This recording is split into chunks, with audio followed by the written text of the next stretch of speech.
Assalomu alaykum aziz do'stlar. Agar siz kruizga borishni istagan bo'lsangiz, lekin uni qanday bron qilishni bilmasangiz, bu video siz uchun. Bugun men sizlarga Dream Trips platformasida kruizlarni qanday qilib topish va qanday qilib mustaqil bron qilishni qadamma-qadam ko'rsataman.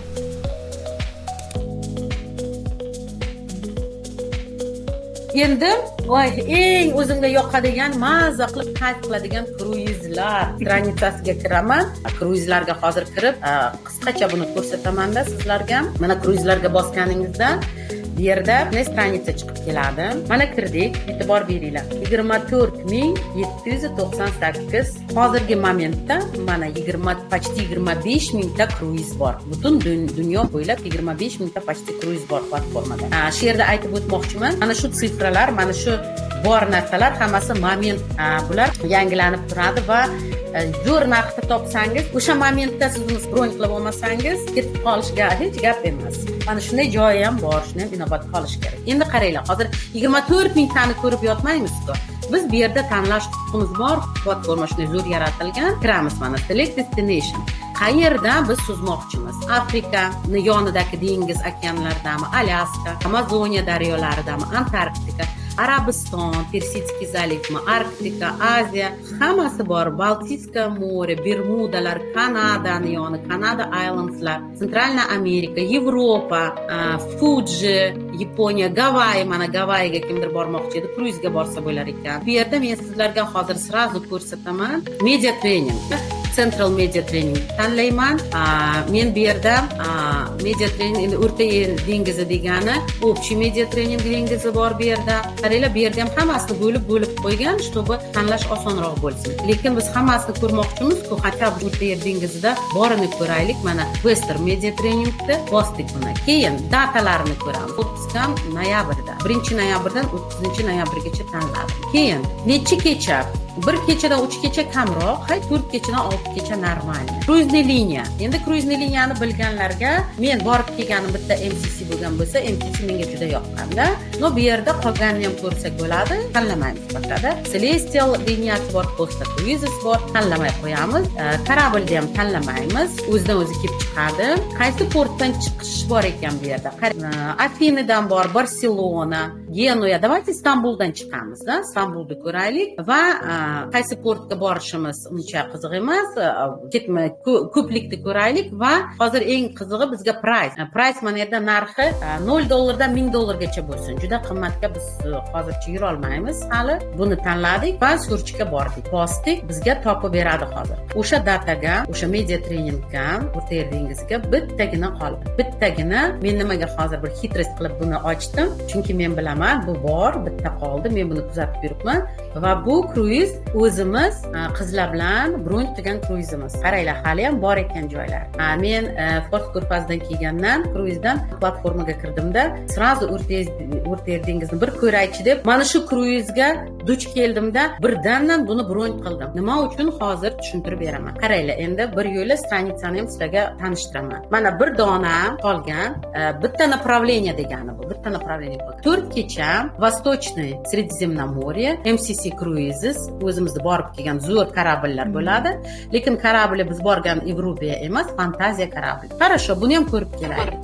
Bu yerga kirganingizda srazu beradi sxema, karta va yonida vaqti bilan qayerdan kirib chiqishi. Misol, Istanbuldan birinchi kun chiqamiz, kechga soat 11da kemaga chiqamiz. Ikkinchi kun dengizda bo'lamiz, uzog'i. Uchinchi kun Korfu oroli Gretsiyaga soat 1da kelamiz, 1da obedda va 9gacha kechgacha bo'lamiz. Undan keyin yana kechasi dengizda yurib, Bari shahrida 7da soat ertalab bo'lamiz va 2gacha Bari shahri Italiyani aylanishga imkoniyatimiz bor.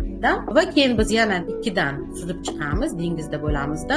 5-kun Venetsiyani Triest shahriga kelamiz. Nasib bo'lsa soat 9da ertalab Venetsiyada bo'lamiz. Mana bu yerda mana shu polностью ko'rsatilgan. Siz ju aniq bilasiz, qayerdan siz nima olishingiz kerak, qanday qarashingiz kerak. Qolaman desangiz gostinitsa olasiz va hokazo. Bu yerda ham shunaqa informatsiya berilgan. Endi mana bu Low Street degani bu yerda xonalar. Mana pastda ham buni ko'rsak bo'ladi. Noyabr 13-26-yil Inside xona, oynasiz xona, eng arzon xona qolmagan. Biz o'sha dugonam bilan insightga ola oldik. Buni narxi hozir mana bitta odamga 319 ku, outside oynalik. Buni narxi bizga bitta odamga 200 ga tushdimi? Bular qolmabdi, lekin outside bitta oynaligi bor, balkonligi bor, mana narxi. Suite bor. Suite bu bir nechta xona. Hammasi yaxshi, hammasi menga yoqayapti. Mana yerga e'tibor berish kerak. Exclusive taxes and fees bu naloglari bo'ladi. Book qilamizda. Yana bookga kirdik va mana bu yerda kirganimizdan keyin bizga beradi nimalarni. Qaranglar. Mana bu kорабльni videosi. Bo'lmada yo videosi bo'ladi, siz suzadigan kорабльda yoki fotosi bo'ladi. Juda chiroyli videolar, ichida nima bor, qanday развлечениялari bor, xonalari qanaqa, rassumkami, hamma informatsiya va mana rasmlari ham bor. Har bir rasmdagi informatsiya. Buni ko'rib bo'ldik. Bo'ldi. Bizga shunaqa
shunday bo'lib qolishi mumkin, siz viza ola olmadingiz. Chunki bu yerga Gretsiyaga kirib boramiz-ku birinchi. Istanbulga bizga viza kerak emas o'zbekistonliklarga. Gretsiyaga kirib borganimiz uchun biz Gretsiyani vizasini olamiz Schengen. Inagda juda kam bo'ladi, noto'g'ri dokumentini bersa yoki kech qilib boshlasa viza ola olmay qolsa, mana shu depozit to'lovini qaytarib beradi. Shusiz zo'r. Bir xil kruizli liniyalarda depozit yo'q, qaytarilmaydi deydi-da, lekin menga nimasi yoqadi? Adolatli qilib srazu book qilishingizdan oldin chiqarib beradi.